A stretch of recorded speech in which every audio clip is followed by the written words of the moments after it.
अस्सलाम वालेकुम। कैसे हैं आप सब? उम्मीद है आप सब खैरियत से होंगे।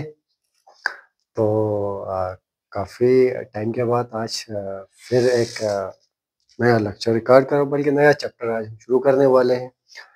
हमने पहला चैप्टर एफएससी का वो भी पढ़ लिया था, दूसरा भी पढ़ लिया था। आज एक इम्पॉर्टेंट चैप्टर बायो एनर्जेटिक्स तो हम पढ़ने वाले हैं। ये इसलिए क्योंकि अक्सर स्टूडेंट्स को बायो एनर्जेटिक्स की समझ नहीं आती है, काफ़ी डिफ़िकल्ट लगता है। तो हम आज यही परेशानी को दूर करने वाले हैं। गहराई से देख लेंगे चीज़ों को पहले की तरह। तो आखिर तक हमारे साथ रहिएगा। तो अपना सफ़र शुरू करते हैं। बायो एनर्जेटिक्स, थोड़ा इसका इंट्रोडक्शन देखते हैं कि बायो एनर्जेटिक्स है क्या। बायो एनर्जेटिक्स कहते हैं कि ये ब्रांच ऑफ बायोलॉजी है। यहाँ हम एनर्जी ट्रांसफॉर्मेशन के बारे में स्टडी करते हैं। एनर्जी ट्रांसफॉर्मेशन, तो एनर्जी ट्रांसफॉर्मेशन क्या होती है? हम यहाँ किसके बारे में स्टडी करते हैं? एनर्जी ट्रांसफॉर्मेशन या ट्रांसफॉर्मेशन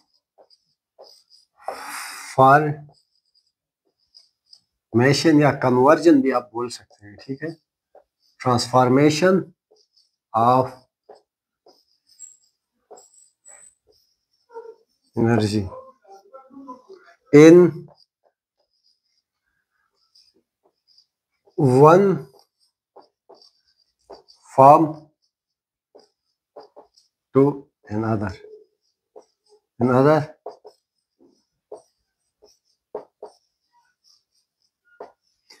एक फॉर्म से दूसरी फॉर्म में एनर्जी की ट्रांसफॉर्मेशन को क्या कहते हैं? मतलब बायो एनर्जेटिक्स। अब ये आप एनर्जी ट्रांसफॉर्मेशन होती कहाँ है? ये तो ह्यूमंस में भी होती है, प्लांट्स में भी होती है। अब ये किस तरह होती है? सबसे पहले आपने प्लांट में वो देखा होगा फोटोसिंथेसिस। जैसे ये लाइट है,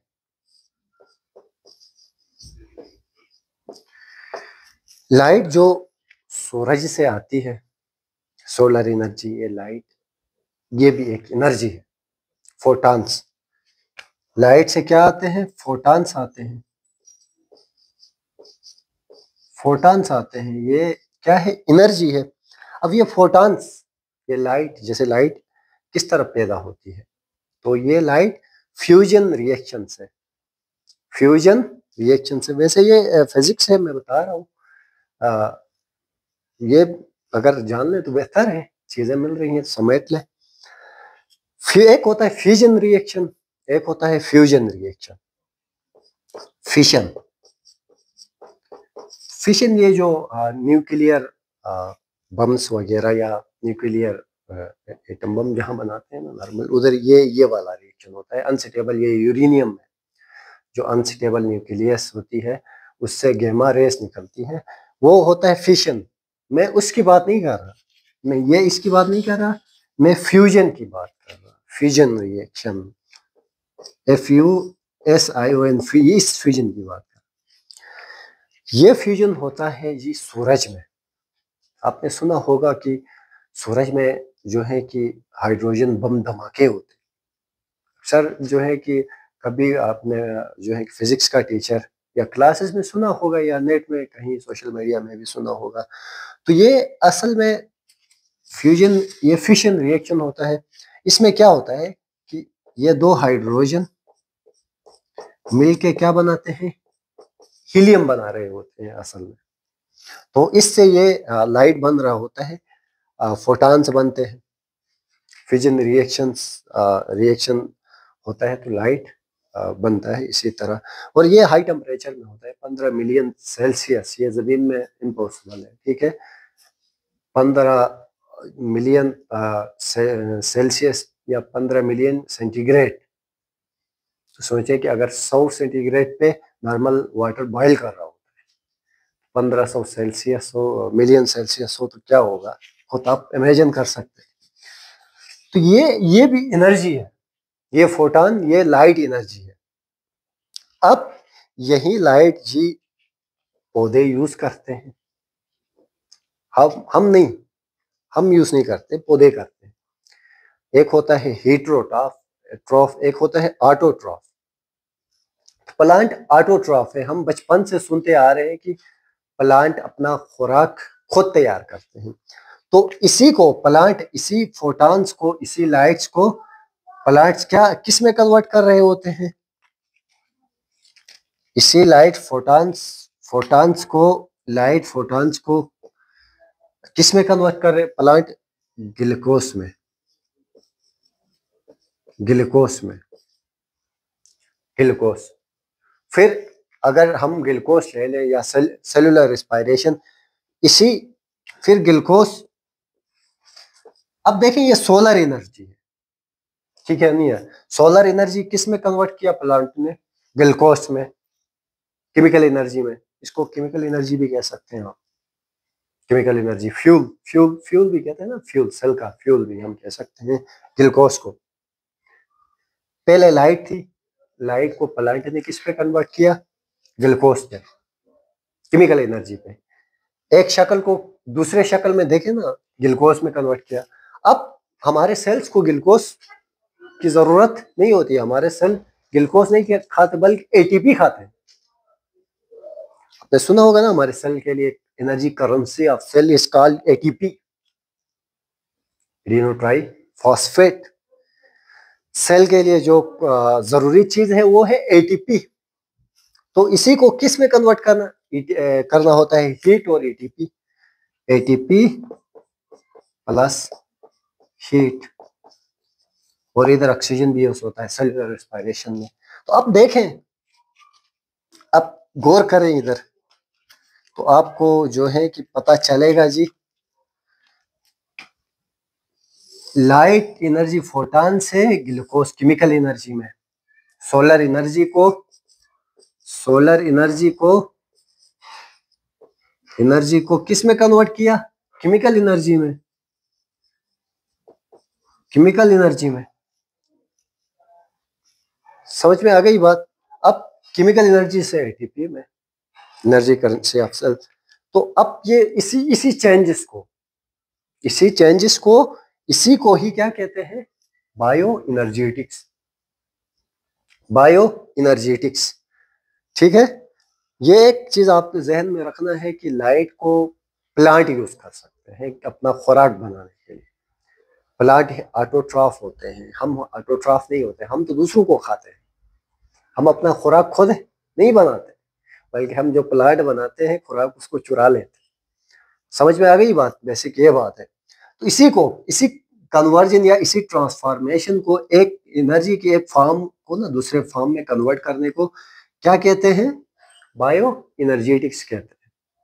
अब हम इस चैप्टर में इसी के बारे में पढ़ने वाले हैं। अब इसको हम दो पोर्शन में डिवाइड करके पढ़ेंगे। मिटा दो इसको। सबसे पहले हम फोटोसिंथेसिस को देखेंगे और उसके बाद सेलुलर रिस्पायरेशन को, उसके बाद सेलुलर रिस्पायरेशन को। तो फिलहाल हम अभी फोटोसिंथेसिस को देखने वाले हैं। तो सबसे पहले हेडिंग दे दे फोटोसिंथेसिस क्या चीज?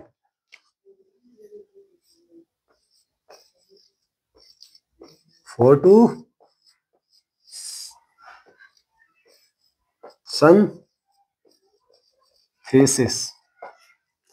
फोटोसिंथेसिस क्या भला है जी? फोटो किसको कहते हैं? सिंथेसिस किसको कहते हैं? फोटो कहते हैं नॉर्मल पिक्चर नहीं, ठीक है? इस तरह नहीं, ये वो वाला फोटो नहीं, फोटो कहते हैं लाइट को, फोटॉन।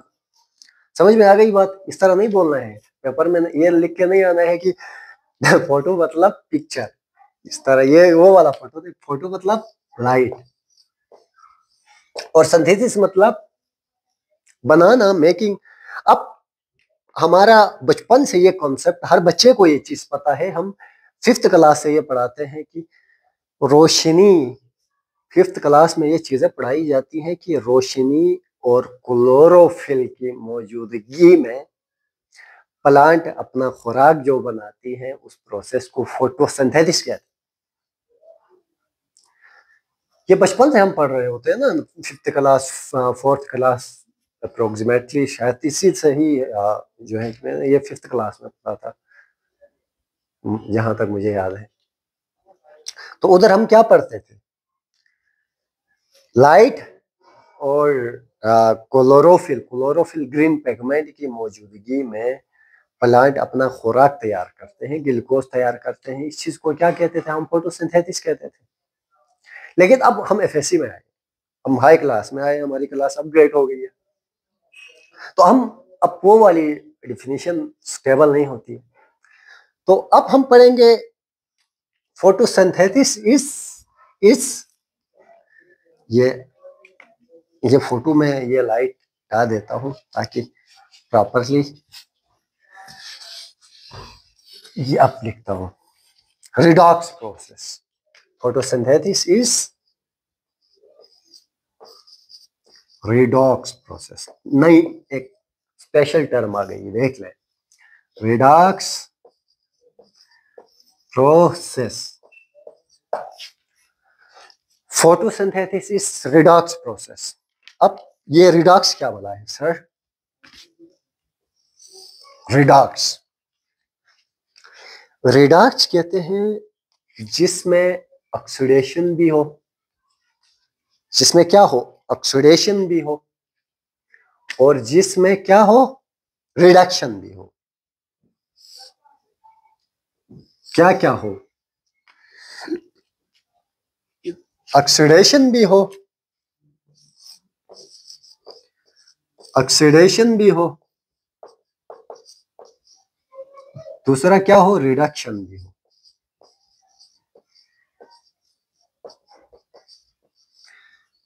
मैंने क्या कहा, अब जदीद उसमें मॉडर्न उसमें हम पढ़ रहे, इसकी डिफिनीशन पढ़ रहे हैं कि फोटोसिंथेसिस क्या है, रिडॉक्स प्रोसेस है। इसको डिटेल से हम देखने वाले हैं। अब रिडॉक्स प्रोसेस क्या होता है, जिसमें ऑक्सीडेशन भी होती हो, रिडक्शन भी हो। अब सर आप फिर इधर केमिस्ट्री को ले आए, ऑक्सीडेशन क्या होता है, रिडक्शन क्या होता है, तो देख लेंगे बच्चे, ऑक्सीडेशन भी देख लेंगे, रिडक्शन भी देख लेंगे। अब सबसे पहले मैं आपको जो है कि ना रिडक्शन की डिफिनीशन से लिखवाता हूँ, फिर उसी का अपोजिट ही ऑक्सीडेशन, इजी। अब मैं सबसे पहले ऑक्सीडेशन से, रिडक्शन से शुरू करते हैं। क्या, रिडक्शन, हेडिंग दे दे, रिडक्शन। रिडक्शन, अब रिडक्शन कहते हैं, रिडक्शन की एक डिफिनीशन है, गेन ऑफ इलेक्ट्रॉन। क्या, गेन ऑफ इलेक्ट्रॉन।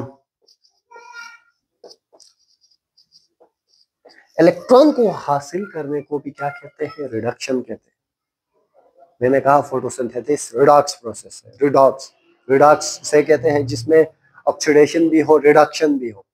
अब हम आ गए ऑक्सीडेशन पे। अब ऑक्सीडेशन पे कहते, सबसे पे एक डिफिनीशन इसकी आ गई जी, पहला पॉइंट लगाए कि अगर कोई स्पीशी इलेक्ट्रॉन को गेन करे, क्या करे, इलेक्ट्रॉन को ले ले या हासिल करे, जिस तरह आप लोग इनाम हासिल करते हो, मालिक बन जाते हो किसी चीज का, तो इसी तरह कोई चीज इलेक्ट्रॉन, कोई स्पीशीज इलेक्ट्रॉन हासिल करे, उसको भी क्या कहते हैं, रिडक्शन कहते हैं। या कोई स्पीशी या कोई कंपाउंड या कोई मॉलिक्यूल हाइड्रोजन, मतलब उसमें हाइड्रोजन की एडिशन हो, एडिशन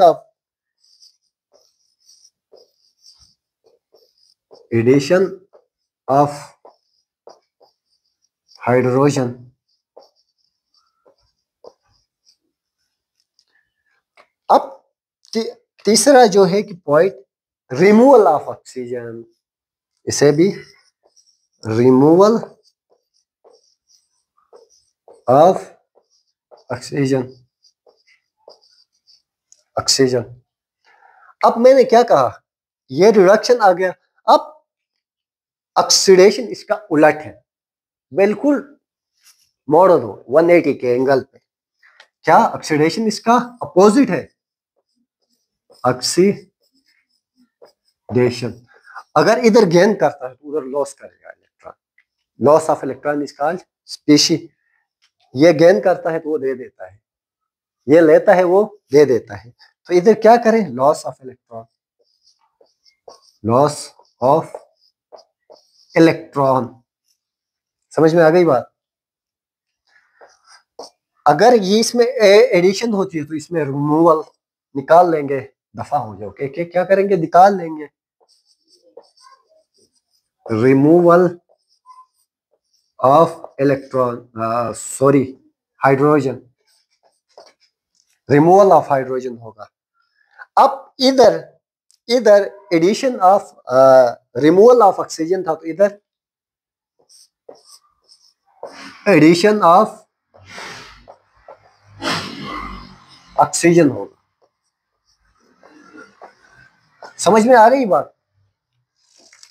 रिडक्शन किसे कहते हैं, ऑक्सीडेशन किसे कहते हैं, ये रहा। क्लियर है, इसमें कोई कंफ्यूजन नहीं रहनी चाहिए। अब ये आप रिडक्शन समझ लें, ऑक्सीडेशन उसका अपोजिट है। इधर जो है कि रिडक्शन में रिमूवल ऑफ ऑक्सीजन, इधर एडिशन ऑफ ऑक्सीजन। ऑक्सीडेशन से ही एडिशन ऑफ ऑक्सीजन, उसी से ही आता है।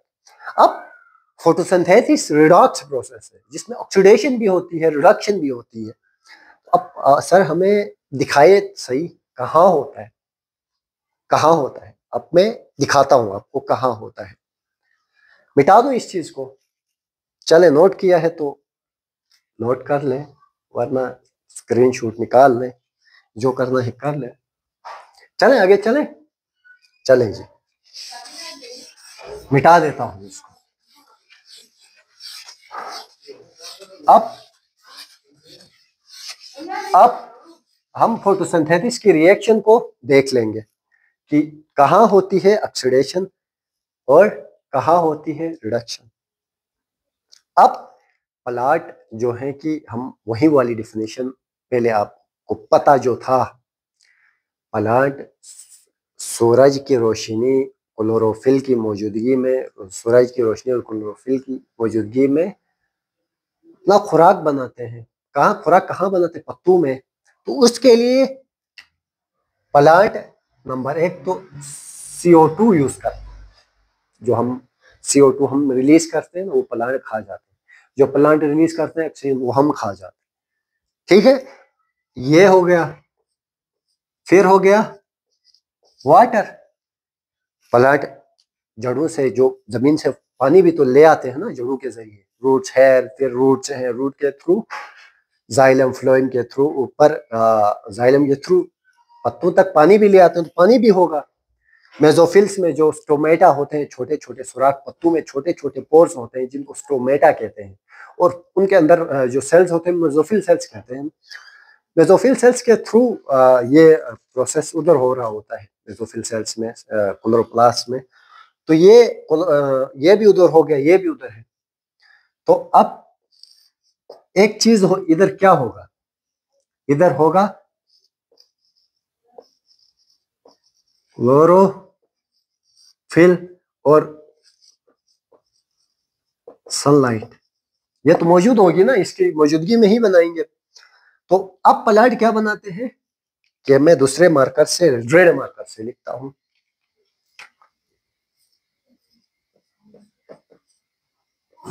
ग्लूकोज बनाते हैं। प्लांट क्या बनाते हैं, इनको इस्तेमाल करके ग्लूकोज बनाते हैं। दूसरा ऑक्सीजन बनाते हैं, O2 प्लस ऑक्सीजन भी बनाते हैं, और वाटर भी बनता है। फिर वाटर इसको रिड्यूसिंग एजेंट भी कहते हैं ना, इधर रिड्यूसिंग एजेंट के तौर पर काम करता है। अब इसको बैलेंस करते हैं जी, कर ले बैलेंस, बैलेंस करें 6 तो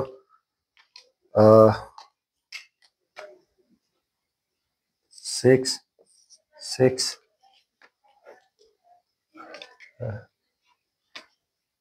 12। अब देख ले जी, अब देख ले, अब हमने क्या पढ़ा था, addition of hydrogen is called reduction. अब ये फोटोसिंथेसिस की रिएक्शन है पूरी।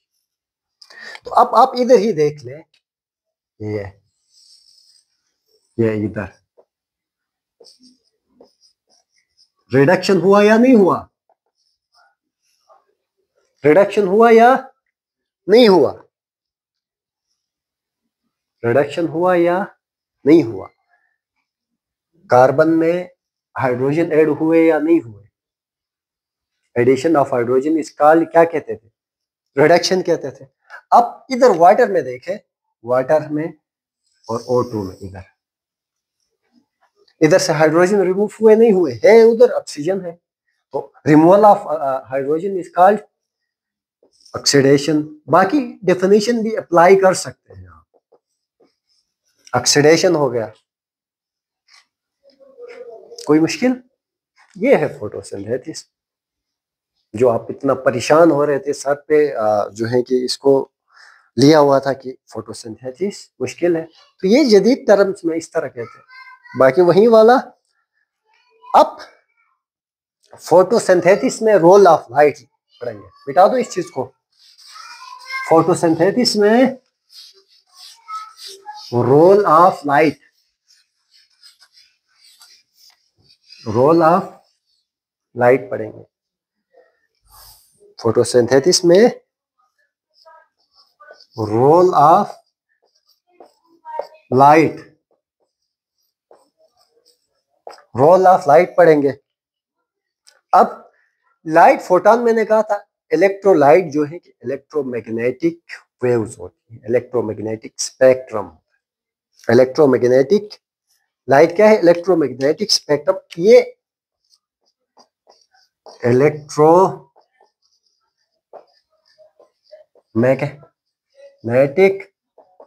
स्पेक्ट्रम, स्पेक्ट्रम, ये स्पेक्ट्रम क्या है, spectrum, spectrum band of colour को भी स्पेक्ट्रम कहते हैं। अब लाइट को ये इलेक्ट्रिक फील्ड भी होती है इसमें, मैग्नेटिक फील्ड भी। फिर अगर आपने फिजिक्स में अच्छी तरह पढ़ा होगा ये चीज है, electromagnetic nature of light, Maxwell theories जाके पढ़े, मैक्सवेल, ठीक है, नहीं है वो हमारा टॉपिक नहीं है, वरना वो भी समझा दे।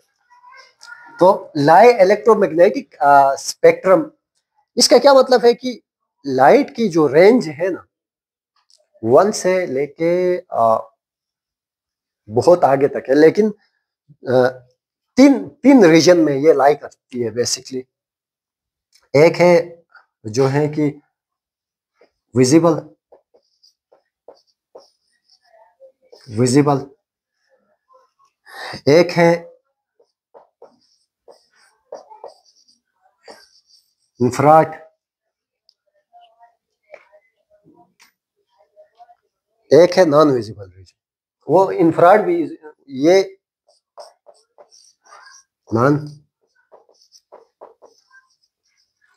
ये इससे नीचे जो है कि नॉन विजिबल वाला, ये भी नॉन विजिबल है, इंफ्रारेड भी। लेकिन हम इसको इस बेस पे डिवाइड करते हैं कि इसकी फ्रीक्वेंसी और वेवलेंथ की बेस। जैसे अगर किसी का ना वेवलेंथ, वेवलेंथ मैं समझाता हूं ये क्या चीज है। ये है जी 370 से लेके 750 नैनोमीटर विजिबल। ये वाली लाइट हम देख सकते हैं, ना इससे कम को भी नहीं देख सकते हैं, ना इससे ज्यादा को भी नहीं देख सकते। अब इससे कम ये वाली, इसमें गेमा रेस, गेमा रेस, अल्ट्रावायलेट, अल्ट्रावायलेट एक्सरेस, ये आती है। इसमें रेडियो वेव्स, माइक्रोवेव्स, ये चीजें। तो ये जो विजिबल है, ये white light, white light.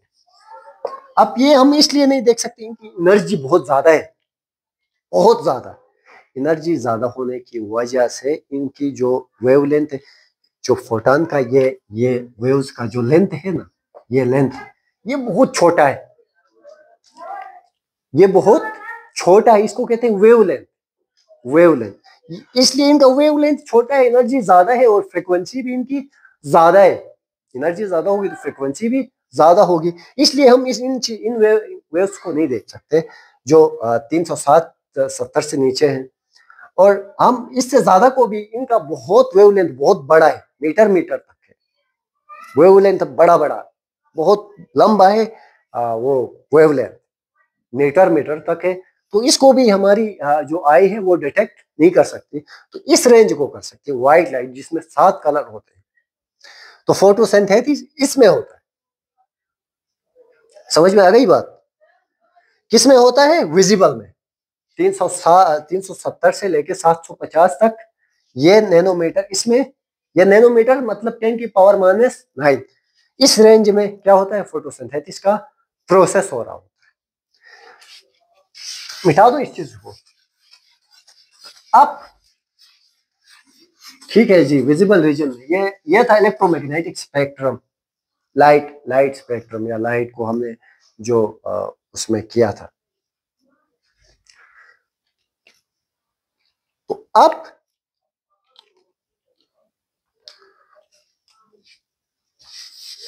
Visible region, हम किस लाइट को देखते थे? सिर्फ विजिबल को। विजिबल जो रीजन था, विजिबल वाला, जो 370 से लेके 750 नैनोमीटर का जो वेवलेंथ वाली लाइट है, हम इसको देख सकते थे सिर्फ। तो अब इसमें आते हैं, आपको पता है व्हाइट लाइट खुद 7 कलरों का मजमूआ है, ब्लू है, ग्रीन है। सबसे ज्यादा वेवलेंथ किसका है? ब्लू का होता है। सबसे कम जो है कि सबसे कम वेवलेंथ, सॉरी, एनर्जी ज्यादा ब्लू का होता है। फिर सबसे कम रेड का होता है, लाल कलर का।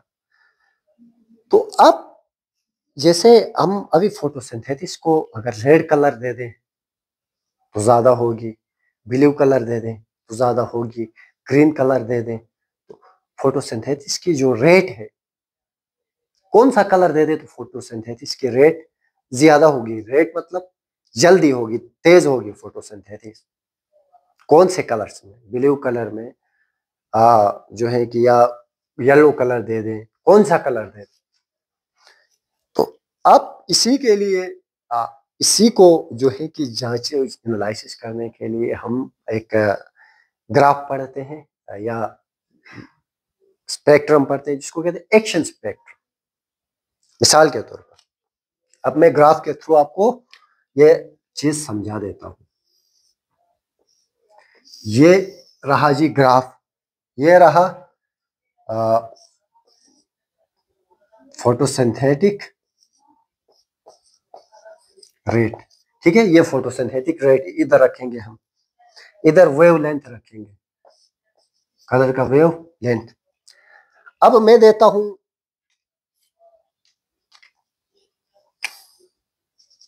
400, 400, 450, 500, 550, 600, 650, 700। अब इस तरह नैनोमीटर में, ठीक है, ये नैनोमीटर। अब कौन सा वेवलेंथ में फोटोसिंथेसिस की रेट ज्यादा होगी, कौन से उसमें ज्यादा होगी? तो अब जब हमने चेक किया, पढ़ा, तो हमें पता चला कि ये इस तरह है।